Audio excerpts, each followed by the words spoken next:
Hello everyone, very welcome to my channel. So today we are going to discuss about 6 important environmental movements. इस video में हम पर्यावरणीय संबंधित आंदोलनों के बारे में ब्रीफली चर्चा करेंगे और जानेंगे कि वह किस तरीके से हमारे इंडिया में ग्रो अप हुए. Okay, so let's start the video. तो इस वीडियो में हम 6 इम्पॉर्टेंट एनवायरमेंटल मूवमेंट के बारे में डिस्कस करेंगे. सबसे पहले हम देख लेते हैं कि what is environmental movements. So it can be defined as a social और political movement for the conservation of environment और for the improvement of the state of the environment. Green movement or conservation movements are alternatively used to denote the same. It favor the sustainable management. Many movements are centered on ecology, health and human rights. तो जो environmental movements होते हैं ये ऐसे पर्यावरणीय आंदोलन होते हैं जिन्हें हम सामाजिक और राजनीतिक मूवमेंट की तरह देख सकते हैं और जो कि पर्यावरण को कंजर्वेट करने का काम करते हैं और इम्प्रूव करते हैं स्टेट को. ठीक है, जो ग्रीन मूवमेंट होते हैं या फिर जो कंजर्वेशन मूवमेंट होते हैं जो संरक्षण प्रदान करते हैं, इन सब का यूज़ हम इसी के लिए करते हैं. और ये क्या करता है, सस्टेनेबल मैनेजमेंट जैसे जो मूवमेंट हैं उनके लिए फेवर करता है और ये किस पर सेंटर्ड होता है, इकोलॉजी पर, हेल्थ पर, ह्यूमन राइट्स पर. तो चलिए अब वन बाय वन उन्हें देख लेते हैं.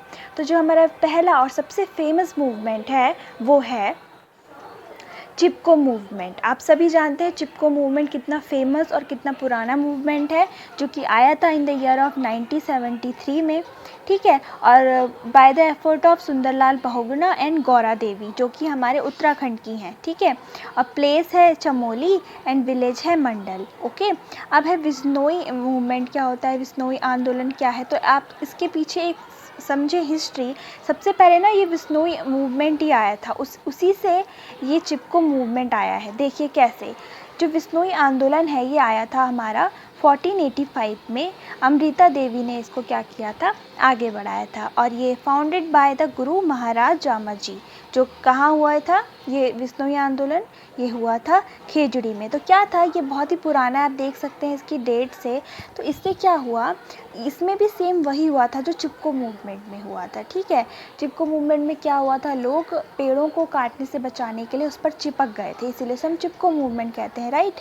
तो इसी तरीके से सबसे पहले यहाँ ये इस प्लेस में हुआ था, उसी को देखते हुए चिपको मूवमेंट की शुरुआत हुई जो कि उत्तराखंड में हुआ था. ठीक है, चलिए अब नेक्स्ट मूवमेंट है हमारा सेव साइलेंट वैली मूवमेंट, जो कि कहाँ का पॉपुलर मूवमेंट है, केरला का.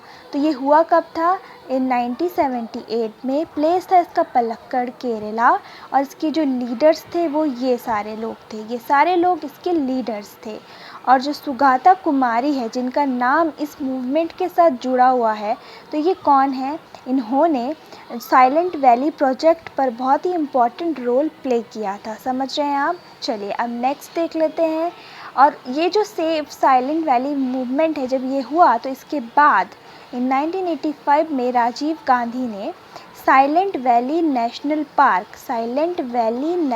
पार्क को क्या किया, उन्होंने इनॉग्रेट कर दिया था इसकी जगह पर. अब बात करते हैं हम जंगल बचाओ आंदोलन की. जंगल बचाओ आंदोलन आया था हमारा 1982 में. ठीक है, और आया कहाँ था, ये था सिंहभूमि बिहार में. और लीडर कौन थे, सिंहभूमि जनजाति के ट्राइब के लोग इसके लीडर थे. इसका एम क्या था, इसका एम था against government decision to replace the natural sal forest to teak forest. वहाँ क्या कर रही थी, वहाँ की जो गवर्नमेंट थी वो वहाँ के जो साल फॉरेस्ट थे उसको काट रही थी और उससे टीक फॉर्म कर रही थी. तो इससे क्या हुआ, वहाँ के जो ट्राइबल लोग थे उन्होंने इसके आगे अगेंस्ट वो आए और उन्होंने ये मूवमेंट लाया, जंगल बचाओ आंदोलन. चलिए नेक्स्ट मूवमेंट है हमारा एपिको मूवमेंट, जो कि it is a similar movement to Chipko. Okay, जैसे आप समझ रहे होंगे चिपको एपिको टाइप.